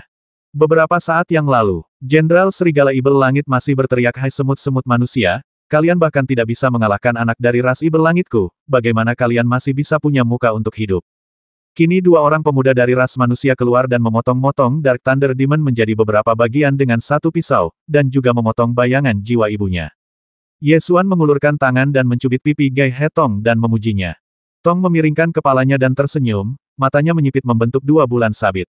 Namun, seluruh tubuh Gou membatu, matanya terbuka dan tidak bergerak, sampai Ye Xuan melepaskan tangannya, dia kembali normal. Teriakan pasukan Ibel Surgawi tadi seakan masih bergema di telingaku. Ye Xuan tiba-tiba merasakan sesuatu yang tidak enak di mulutnya dan berteriak kepada pasukan setan langit dengan suara yang dalam, "Bukankah kita akan bertarung? Siapapun yang tidak takut mati, berdirilah." Sebelum ini, Ming Lei Mozi telah memenangkan lebih dari 30 pertempuran berturut-turut, dan moral pasukan setan langit tinggi. Begitu provokasi ini keluar, seorang jenderal serigala Ibel Langit terbang keluar dari pasukan Ibel Langit dan berteriak, "Semut, apa yang kau katakan? Jika kau punya nyali, keluarlah dan lawan aku. Kau tidak layak menjadi lawanku." Ye Xuan menepuk punggungnya dan berkata, "Potong juga yang ini."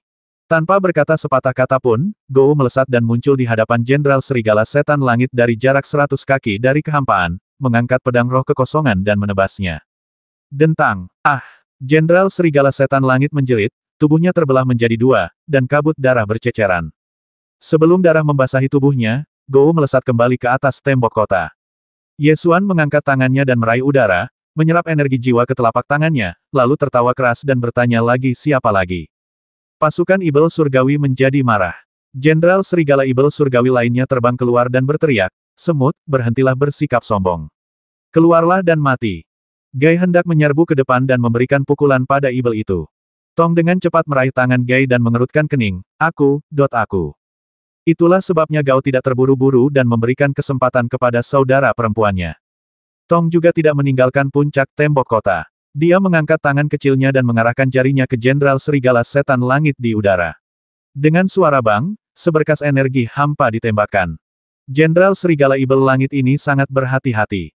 Ketika dia melihat energi hampa melesat keluar, matanya melebar dan dia segera menghindar melalui kehampaan, mencoba menghindari serangan energi hampa. Namun, saat dia memasuki kehampaan, Tong cemberut dan mengarahkan jarinya dengan keras, dan energi kehampaan segera melesat ke dalam kehampaan dan mengikutinya dari dekat. Wah! Dengan suara keras di kehampaan, Jenderal Serigala Setan Langit langsung terpental, dan kabut darah menyembur keluar dari kehampaan. Setelah 3 kemenangan berturut-turut, para jenderal tentara Long Yuan segera bersorak keras, "Bagus! Bagus sekali!" Seluruh pasukan setan langit terkejut. Tidak hanya Ming Lei Mozi, tetapi 2 jenderal serigala setan langit yang maju ke medan perang semuanya tertembak di punggung, tidak memiliki kemampuan untuk melawan. Ye Xuan berteriak keras, "Hei! Kalian, sekelompok setan surgawi yang mengaku diri sendiri, bahkan tidak bisa mengalahkan 2 anak muda dari ras manusia. Beraninya kalian masih hidup." Beberapa saat yang lalu, pasukan Ibel Surgawi menggunakan kalimat ini untuk mengejek umat manusia. Tak lama kemudian, Ye Xuan kembali mengulang kata-kata yang sama. Situasi berubah begitu cepat sehingga sulit bagi orang untuk bereaksi. "Semut, berhentilah bersikap sombong. Hanya mengandalkan makhluk rendahan sepertimu," seorang jenderal serigala Ibel Langit mengumpat dengan marah. Ye Xuan menyela teriakannya dan mendengus, "Jangan jadi sampah. Keluarlah dan lawan jika kau berani. Bertarung adalah bertarung. Aku tidak percaya kalian semut punya nyali untuk melawanku."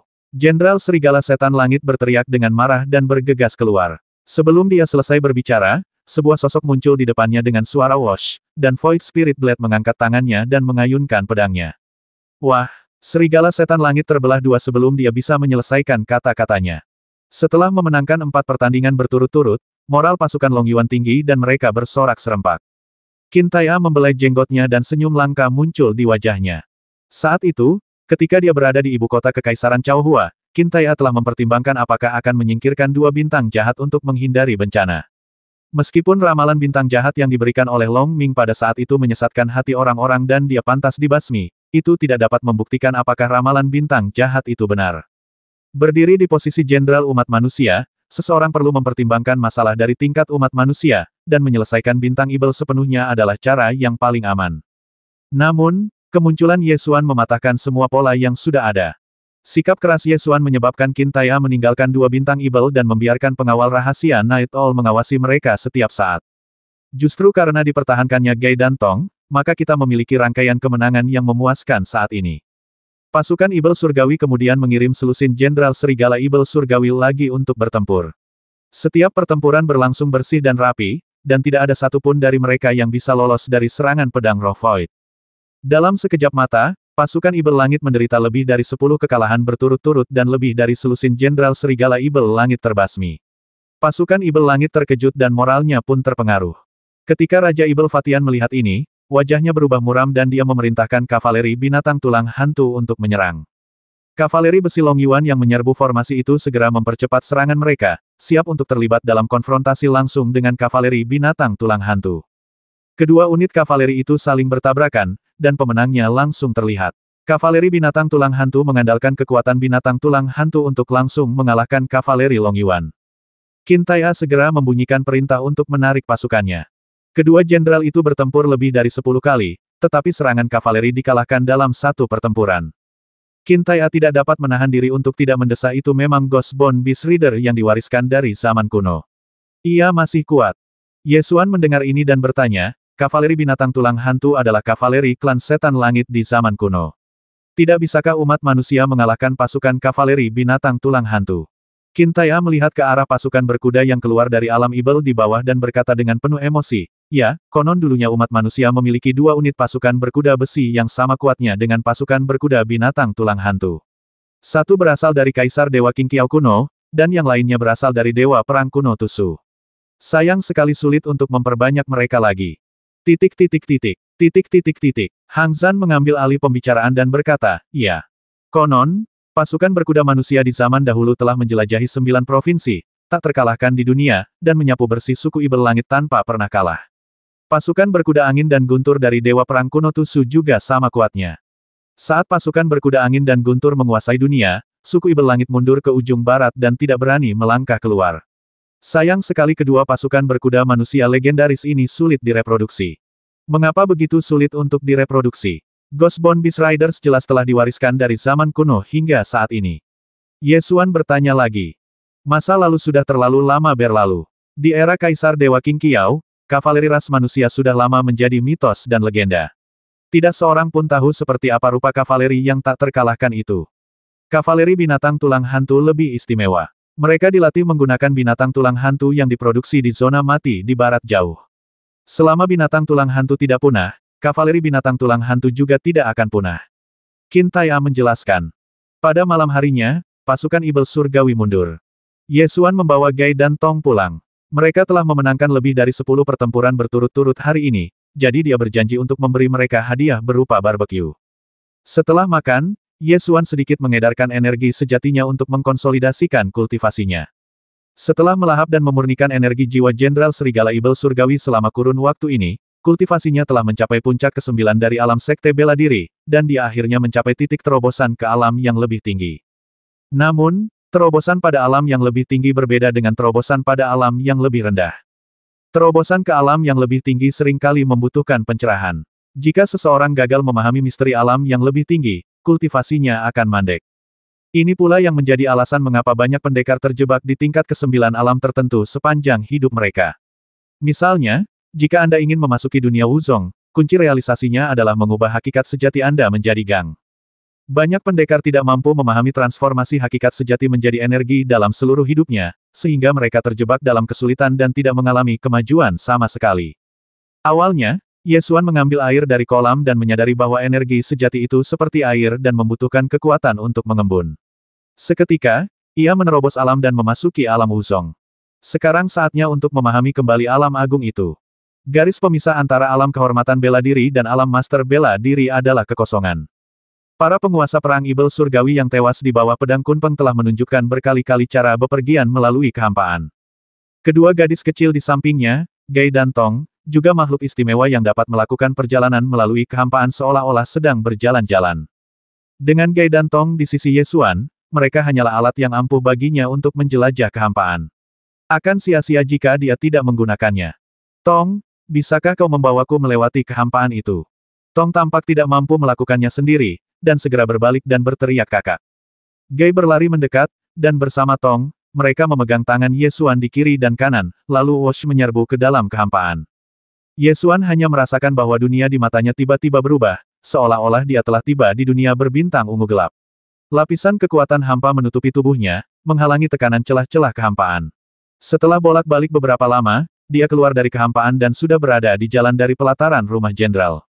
Kalau dipikir-pikir lagi, aku baru sadar kalau dalam sekejap aku telah menempuh jarak lebih dari 1000 meter. Kau mau lagi? Tanya Tong sambil mendongak. Ye Xuan baru saja hendak mencoba lagi ketika dia mendengar keributan di depannya, jadi dia berjalan mendekat untuk melihatnya. Ternyata tentara Long Yuan sedang merekrut prajurit. Seorang pria setengah baya yang pangkemping memohon, "Jenderal, terimalah aku.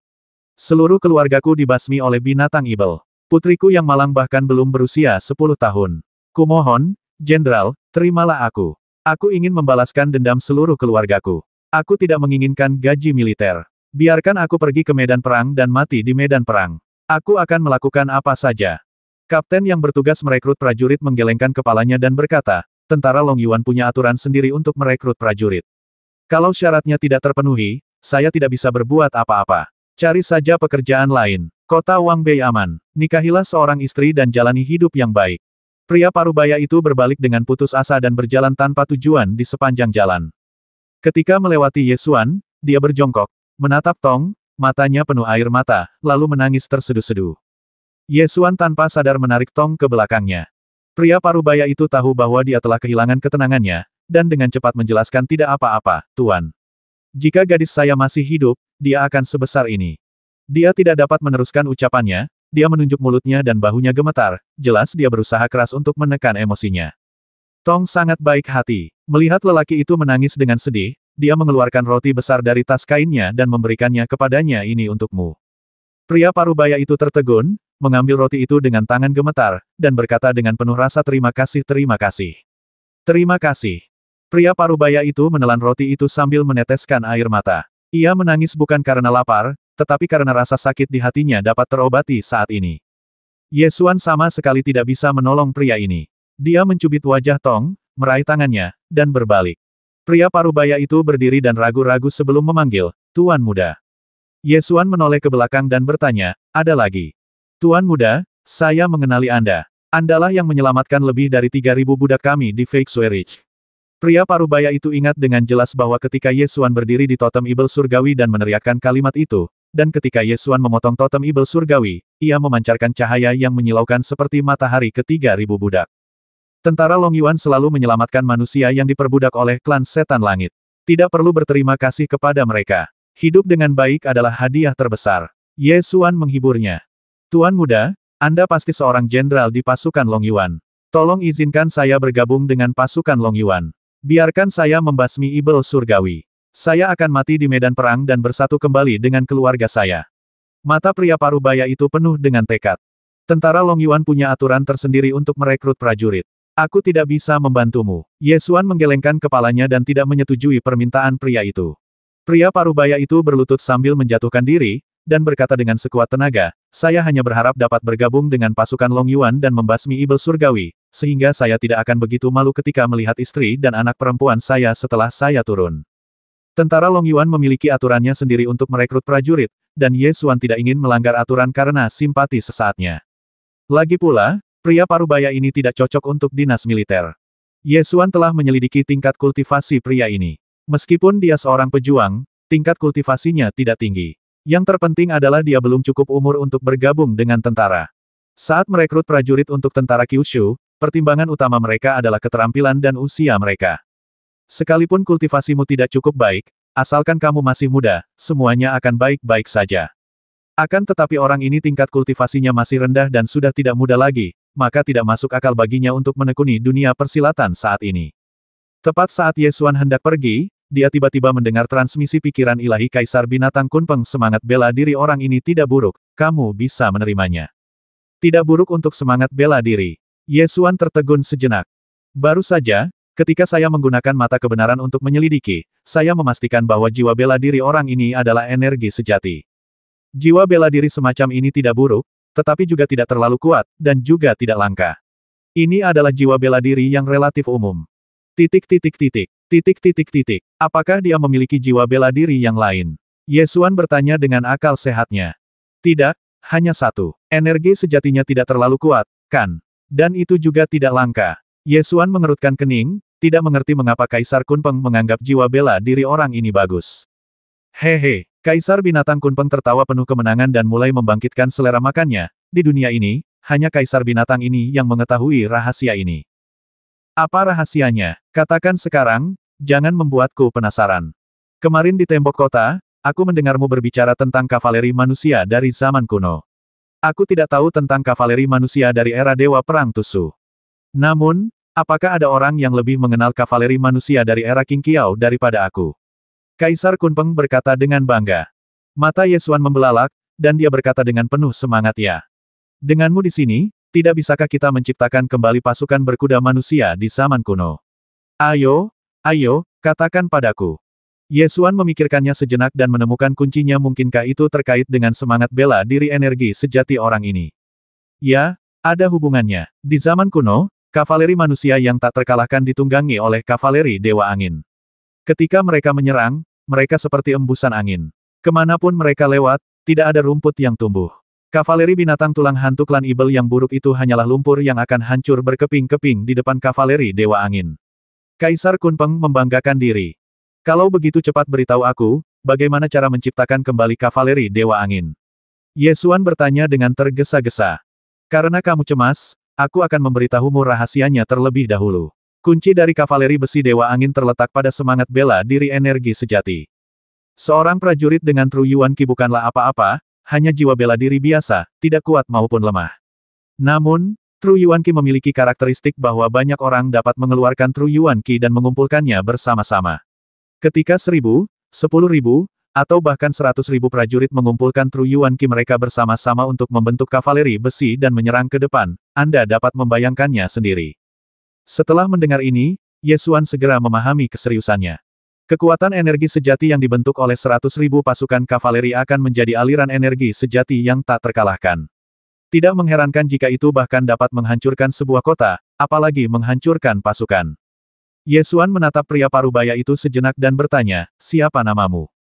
Nama saya Su Changlin, dan saya berasal dari Yen Yugo, Fei Xueling. Pria parubaya itu menjawab dengan cepat. Saya dapat mencoba merekomendasikan Anda untuk bergabung dengan tentara Long Yuan, tetapi saya tidak dapat menjamin bahwa Anda akan dapat bergabung. Tanpa menunggu Ye Xuan selesai berbicara, Su Changlin buru-buru mengungkapkan rasa terima kasihnya. Terima kasih banyak, Tuan. Terima kasih banyak, Tuan. Apakah saya dapat bergabung dengan pasukan Long Yuan atau tidak? Anda adalah dermawan terbesar saya. Jangan cemas, tunggu aku selesai. Aku tidak bisa menjamin bahwa kau bisa bergabung dengan pasukan Long Yuan, tetapi aku pasti akan memberimu kesempatan untuk membasmi Ibel Surgawi dan membalas dendam. Sekarang aku bertanya padamu, apakah kau bersedia mengikutiku? Ye Xuan bertanya. Aku bersedia. Saat kau berdiri di totem Ibel Surgawi dan menyelamatkan orang tuaku, kau akan menjadi dewa di hatiku. Selama kau memberiku kesempatan untuk membasmi Ibel Surgawi dan membalas dendam, aku akan melakukan apa saja. Su Changlin langsung setuju. Baiklah, berdiri dan ikuti aku. Ye Xuan berkata sambil kembali ke rumah jenderal, membiarkan Gai dan Tong keluar untuk bermain sendiri, lalu memanggil pengawal pribadi Long Yuan dan bertanya, di mana jenderal sekarang? Di Aula Dewan Agung, sedang berdiskusi dengan para jenderal. Jawab pengawal pribadi Long Yuan. Kapan ini akan berakhir? Seperti biasa, ini akan selesai sebelum makan siang. Ye Xuan menatap langit dan menyadari bahwa waktunya sudah hampir tiba, jadi dia berkata kepada pengawal Long Yuan, jika sudah selesai, beritahu jenderal bahwa aku ingin makan malam dengannya. Baik, Mayor Jenderal. Pengawal pribadi Long Yuan setuju dan segera berlari menunggu di luar aula urusan militer. Pada siang hari, pertemuan di Dewan Agung berakhir dan para jenderal bubar. Ketika Qin Tai A mendengar laporan dari pengawal pribadinya, dia datang ke halaman tempat tinggal Ye Xuan dengan penuh minat. Begitu dia memasuki pintu, dia mencium aroma anggur dan makanan. Makanan tentara Long Yuan tidak begitu lezat, jadi Ye Xuan mengirim seseorang ke restoran di kota untuk memesan hidangan dari satu meja untuk diantar, hanya untuk mengubah rasanya. Ketika Qin Tai'an masuk, Gai dan Tong sudah mulai makan. Kedua gadis kecil ini menunjukkan kehebatan mereka di depan kedua pasukan beberapa hari yang lalu, dan sekarang mereka telah menjadi jenderal terkenal dari tentara Long Yuan. Selain itu, karena usia mereka yang masih muda, entah mengapa mereka memiliki banyak keistimewaan di tentara Long Yuan. Qin Tai'an masuk dan melihat kedua gadis kecil itu sudah mulai makan. Dia tidak peduli dan tertawa, mengapa kamu berinisiatif mentraktirku makan hari ini? Ini bukan gayamu. Ada hal serius yang ingin aku katakan, tapi tidak pantas untuk mengatakannya di aula urusan militer, jadi. Ye Xuan mengangkat bahu. Begitu ya, itulah sebabnya kupikir kepribadianmu sudah berubah dan ingin lebih dekat dengan kakek. Goda Qin Tai'an sambil tersenyum. Dia duduk, menyesap anggur dari toples, dan berkata, silakan. Masalah serius apa yang tidak bisa didiskusikan di aula urusan militer? Pertama-tama, izinkan aku memperkenalkan seseorang kepadamu. Ye Xuan melambaikan tangan keluar dan memanggil Su Changlin masuk. Su Changlin telah mencuci muka dan merapikan pakaiannya sebelumnya, dan berdiri dengan hormat setelah masuk. Meskipun dia tidak mengenali Qin Tai'an, dia menduga bahwa jenderal tua di depannya pastilah seorang tokoh penting di tentara Long Yuan, jadi dia sangat hormat. Ye Xuan memberi isyarat dengan sumpit dan berkata, ini adalah komandan tentara Long Yuan. Jika kamu ingin bergabung dengan tentara Long Yuan, tanyakan saja padanya dan dia akan mengangguk. Ketika Su Changlin mendengar bahwa ini adalah komandan tentara Long Yuan, siapakah komandan tentara Long Yuan? Komandan ilahi umat manusia di dunia. Matanya membelalak dan dia membungkuk cepat. Su Changlin memberi hormat kepada Jenderal Dewa. Bangun, bangun. Kita sekarang hanya makan malam keluarga, tidak perlu melakukan formalitas. Kamu sudah makan. Kalau belum, duduklah dan minum 2 gelas. Qin Tai'an memintanya untuk duduk. Su Changlin tidak berani duduk, dia berdiri dan berdiri di samping dengan kepala tertunduk. Duduklah. Tidak banyak aturan di sini, kata Ye Xuan. Su Changlin duduk dengan enggan, tetapi masih gemetar ketakutan. Bagi orang biasa, Jenderal Dewa masa kini adalah sosok seperti dewa yang hanya bisa dilihat dalam mitos. Namun sekarang dia muncul di hadapan mereka dalam keadaan hidup, membuatnya merasa tercengang. 610.